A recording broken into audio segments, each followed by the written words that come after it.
Every branch of the U.S. military, aside from the Space Force, has its own Special Operations Forces, each having their own niche that further strengthens the diversification of U.S. SOCOM. While every soft force has its own overlaps and similarities with one another, Army Special Operations is the largest of them all. Because of its size, USASOC and its personnel have a wide reach and breadth around the globe in military operations. On any given day, dozens of USASOC elements are deployed around the world. With that said, we're going to be covering the Army Rangers, Special Forces, 160th SOAR, PSYOP, Civil Affairs, as well as an honorable mention. While the Army is a land-based branch with a focus on ground operations, its Special Operations are trained to operate in the full spectrum of military operations and conflict to meet their objectives. But that's just scratching the surface. Let's dig a little deeper. This is U.S. Army Special Operations. Let's lead the way with the Army Rangers. If you're the target of a U.S. Army Ranger assault, we wouldn't want to be you when the barrage begins. The Army Rangers have built a fierce reputation for their ability to quickly mobilize and rain hell on the enemy. The U.S. Army Rangers are a unique and deadly special operations force. Since they are a light infantry, this allows them to quickly mobilize and assault wherever they're needed to get the job done. And this is what they're known for. They're the U.S. Army's premier direct action raid force. Nobody can bring as much firepower and lethality in a short amount of time like the 75th Ranger Regiments can. Except for the ships you can command over at World of Warships, today's sponsor. World of Warships is a free, team-based sea battle video game available on PC. With over 44 million players and 400 historical ships to choose from, the options are limitless. You can play with your friends in Division, or you can explore the beautiful maps and unique living landscapes by yourself. With 5 different classes, ranging from destroyers, battleships, cruisers, aircraft carriers, and submarines, there's no shortage of customizations for you. Want Godzilla as the commander of your ship? What about King Kong? World of Warships can make that happen. They frequently put out new missions and events, so you'll always have something fun to do. And for you strategy and tactics lovers, this game is for you. If you use the link in the description below to download the game today and use promo code FIRE, you'll receive 200 doubloons, 1 million credits, a Tier 5 USS Texas, 20 times Restless Fire Camouflage, and 7 days of a premium account, all for free. Now that's a good deal. Again, the link is in the description below.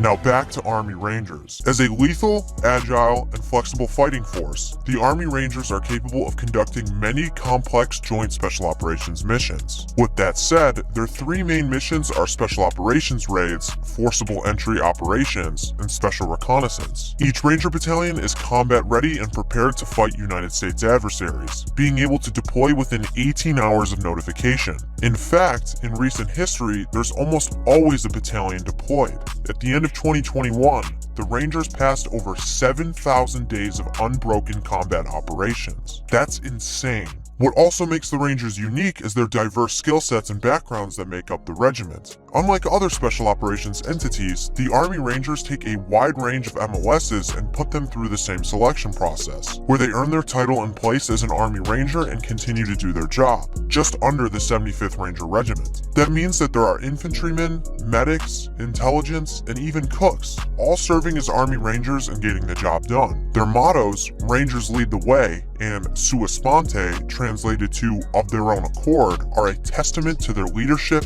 courage, and ambition that each Ranger has both on and off the battlefield. With the Rangers out of the way, let's move on to Special Forces. While most people use the term Special Forces to refer to Special Operations Forces, it's actually its own community.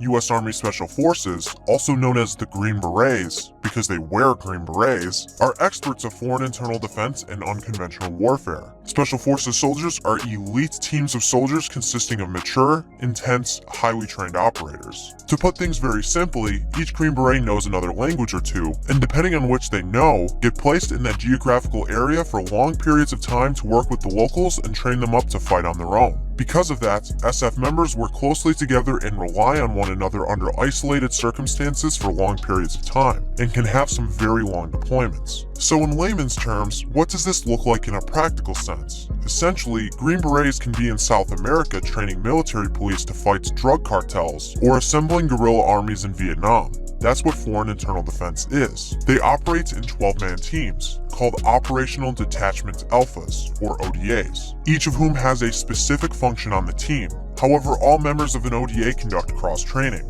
and by function, we mean that Green Berets are dispersed amongst the various MOSs available to them in the 18 series, which is the designator for their community. What also makes Special Forces unique is their ability to be employed throughout the 3 stages of the operational continuum: peacetime, conflict, and war. That means that they can be in places you wouldn't even expect, since not all they do revolves around wartime efforts. They might be preventing something from popping off, mitigating another circumstance halfway across the globe, or actively engaging in conflict somewhere else. They got a lot on their plate and pursue 7 doctrinal missions: unconventional warfare, foreign internal defense, special reconnaissance, direct action, combating terrorism, counter-proliferation, and information operations. Their motto, De Oppresso Libere, which translates to free the oppressed, attests to the work they do behind the scenes to make an impact all around the globe. With Special Forces covered, let's move on to our next community, 160th SOAR. If you're an operator, you're going to need a lift to get boots on ground. Whether it's to insert deep behind enemy lines, a mission's gone south and you need a hot exfil, or you're being transported from one area to another, if you're in SOF, the 160th Special Operations Aviation Regiment has you covered. 160th SOAR, nicknamed the Night Stalkers, is known for its proficiency in nighttime operations. In fact, they pioneered the Army's nighttime flying techniques. The name stems from its capability to strike undetected during the hours of darkness, coupled with its unprecedented combat successes. In high-stakes SOF missions where aircraft are needed to transport personnel, 160th SOAR is there to answer the call. It goes without saying, these soldiers are highly trained and ready to accomplish the very toughest missions in all environments, anywhere in the world, day or night, with unparalleled precision. With how intense their missions can be, the 160th SOAR actively seeks and assesses the best qualified aviators, crew members, and support personnel in the Army to ensure only the best of the best are among the ranks. Their mission is to organize, equip, train, resource, and employ their aviation forces worldwide in support of contingency missions and combatant commanders. These professionals don't stop at flying around Army SOF. They're utilized by SOF forces and other branches too. The Night Stalkers employ highly modified Chinook, Black Hawk, and assault and attack configurations of Little Bird helicopters. They continue to develop and employ new technology, tactics, techniques, and procedures for the battlefield. Time and time again, soldiers of this unit demonstrate that they live by their motto, Night Stalkers don't quit. With 160th SOAR covered, let's move on to PSYOP. Warfighting isn't all about brawn. There's a lot of brains involved too. The mental and psychological elements of warfare can make a giant impact on adversaries and diplomacy, and PSYOP is the one that is boots on ground doing just that. PSYOP is short for Psychological Operations. Like their name suggests, PSYOP deals with all things related with psychology to pursue whichever missions and objectives they are being tasked out with. Using unconventional techniques, PSYOP soldiers strategically influence and deceive. They use their intelligence, interpersonal skills, and cultural sensitivity to help sway opinions and actions of foreign governments, groups, and individuals. Essentially, they serve as the supportive commander's voice to foreign populations to convey intent and establish credibility. They provide public information to foreign populations in support of humanitarian activities, restore or reinforce legitimacy, ease suffering, and maintain civil order. The 4 main missions they execute are influence with information, deliberately deceive, advise governments, and provide communications for rescue efforts. They're involved with some pretty cool work. One day they could be influencing a foreign leader to make a certain decision that will further benefit the United States. The next day they could be influencing a population through cyber warfare, advanced communications, or pamphlets, and then make their way over to deliberately mislead enemy forces in the middle of a combat situation. As you can see, the breadth of their capabilities and the types of missions they get tasked out with can be interesting, intense, and most of all, impactful. It's a good thing we have these guys on our side. PSYOP soldiers do their work in small, autonomous teams or team up with other SOF units in pursuit of their missions. Their motto, persuade, change, influence, sums up everything we talked about in this section. With PSYOP out of the way, let's move on to our honorable mention, Army EOD. While Army EOD is technically not Special Operations, that does not speak to its colorful history and impact on the battlefield. EOD stands for Explosive Ordnance Disposal. Army EOD teams are responsible for the location, identification, render safe, and disposal of hazardous, unexploded, conventional, chemical, and biological ordnance, as well as improvised explosives. In other words, Army EOD renders safe various types of explosives. They do this in conventional settings, in support of SOF, and can work with law enforcement or to protect high-level personnel such as the President. One of their specialties is rendering safe improvised explosive devices, more commonly referred to as IEDs. In fact, Army EOD managed the largest EOD response to IEDs in Department of Defense history. One great opportunity any motivated Army EOD tech has afforded to them is serving in the 28th EOD Company.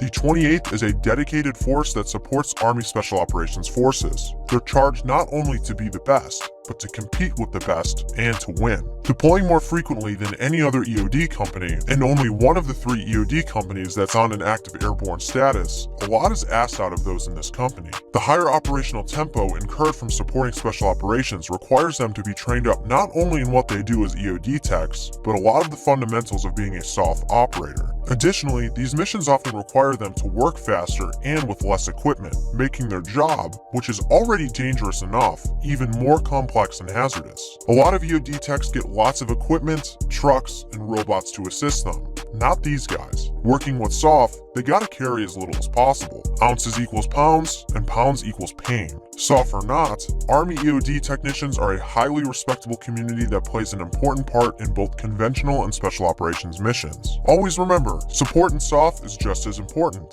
They can't operate without a strong foundation to keep everything running smoothly. The 528th Sustainment Brigade, USASOC support unit, is a perfect example of this. SOF enablers in USASOC range from cooks and mechanics, logisticians, communications, intelligence analysts, and medical specialists. Bottom line, don't forget about the support personnel when it comes to SOF. With Army EOD rendered safe, let's move on to our next community, civil affairs. War can have a heavy toll on the populations that happen to be in the middle of it. If an area is stricken with lots of battles, damage, or destruction, or is already not faring too well, civil affairs can make their lives better. Civil affairs soldiers provide a critical link between commanders and civil authorities of foreign nations, which has played an integral role in peacekeeping operations in various conflicts throughout the world. Trained in foreign languages, cultural expertise, and negotiation techniques, CA soldiers often operate in civilian clothes in over 80 countries worldwide to build networks and to accomplish important missions in diplomatically or politically sensitive areas. Using their knowledge in governance, economics, and politics, they affect human behavior and work towards strategic goals. Essentially, they lessen the impact of military operations on civilian populations in their prescribed area of operations. For example, they might meet local officials to conduct assessments and determine the level of need for critical infrastructure projects like roads, schools, sewer lines, etc. This level of aid for various local populations builds a relationship and network for the commander and ultimately the US government. You might be thinking, isn't it PSYOP's job to win people over? While PSYOP and CA can go hand in hand, and they definitely need each other for their success. An oversimplified example of the two would be saying that PSYOP is like a marketing organization using media to persuade audiences to support US operations, and CA is like a team of city managers who come in with a clipboard and cash that can assess the needs of the local population and help plan projects to benefit them. But there's much more to CA than that. Each CA soldier is highly trained, culturally oriented, linguistically capable, and versatile. Outside of their normal duties and missions, they can be tasked to provide expertise in foreign internal defense, unconventional warfare, and direct action missions. It's important to note that not all CA is special operations. There's an active duty component and a reserve component. The active component, which makes up 10% of all CA personnel, is the one that's special operations. Known as the warrior diplomats, and with the motto, "Secure the victory," the civil affairs soldiers play an important role in any major area of conflict. And with that said, you just learned about 6 amazing career fields in the world of US Army Special Operations. If you're interested in any of these communities and thinking of starting the journey yourself, you're gonna have to put in a lot of work. One of the best things to help you work smarter, not harder, is by getting some good gear to help out your training. With rising prices everywhere, you gotta save money where you can. ATAC Fitness, a veteran-owned company, sells amazing gear at an affordable price for those who want to pass selection. Whether you're going for SF, Rangers, SEALs, you name it, their site has what you need. And if you use our code General Discharge at checkout, you can get an extra 10% off. The link to their website is in the description below. And if you found this video interesting, we've done 2 like this on Air Force Special Operations and Navy Special Operations. The link to these videos will be in the description below. We highly recommend you watch them. Well, that is the down and dirty of Army Special Operations. If you learned something from this video, make sure to give us a like and subscribe to our channel. As always, thank you for watching. Do you even want to be here? A big shout out to all of our YouTube members and our patrons over at our Patreon. Thank you all so much for taking the extra step in supporting our channel. It is much appreciated. If you'd like to be featured on a General Discharge video, consider joining our membership with the link in the description or the join button to the left of the subscribe button, or go give our Patreon a look and join the team. Here's Nick Nausea. All your friends are subscribing to General Discharge, and you don't even want to be here.